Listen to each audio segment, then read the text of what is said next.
খবর 24 সাথে আপনাকে স্বাগত। নতুন নতুন খবর জানার জন্য আমাদের চ্যানেলে চোখ রাখুন।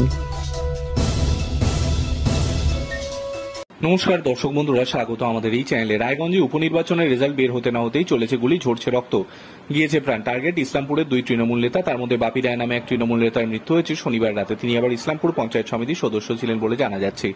আশঙ্কাজনক অবস্থায় হাসপাতালে মৃত্যুর সঙ্গে পাঞ্জা লড়ছেন মোহাম্মদ সাজ্জাদ নামে এক তৃণমূল নেতা। তিনি আবার রামগঞ্জ 2 নম্বর ব্লকের পঞ্চায়েত প্রধানের স্বামী।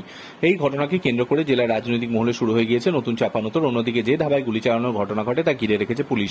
রবিবার সকাল গোটা ইসলামপুরেই একেবারে থমথমে, দিকে দিকে মোতায়েন পুলিশ। ইতিমধ্যেই বাবা ধাবা মালিক কর্মীদের আটক করে জিজ্ঞাসাবাদ চালাচ্ছে পুলিশ। সিসিটিভি ফুটেজও সংগ্রহ করা হয়। অভিযুক্তদের খোঁজে চলছে তল্লাশি। পুলিশ সূত্রে খবর, মুখে মাস্ক পরে এসেছিলেন আততায়ীরা। আগে থেকেই ঠিক ছিল টার্গেট। এবার পয়েন্ট ব্ল্যাঙ্ক রেঞ্জ থেকে বাপিকে 4 রাউন্ড গুলি চালায় আততায়ীরা। মুহূর্তেই বাপির অসার দেহ লুটিয়ে পড়ে মাটিতে। দূরে গাড়ি রেখে ডেকি করে এসেই পয়েন্ট ব্ল্যাঙ্ক রেঞ্জ থেকে গুলি করে চালায় আততায়ীরা। গুরুতর আহত হন সাজ্জাদ, কিন্তু কেন শুট আউট তা এখনো স্পষ্ট নয়।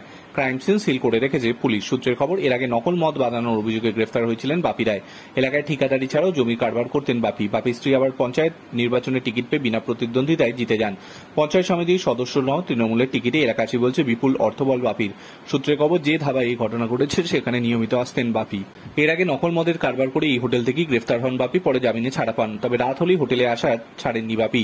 রাত হলেই এখানে নিয়মিত আসতেন বাপি সাজ্জাদ। রাতভর চলত বৈঠক, জানা যাচ্ছে এমনই, বসতেনও নির্দিষ্ট জায়গায়। শনিবারও সেখানেই বসেছিলেন বলে খবর। প্রাথমিক তদন্তে পুলিশের অনুমান, আততায়ীরা আগেই জানতেন ওখানে বসে বাপি, সেই কারণে সোজা বাপির কাছে গিয়ে পয়েন্ট ব্ল্যাঙ্ক রেঞ্জ থেকে গুলি করে পালিয়ে যায়। Bureau report.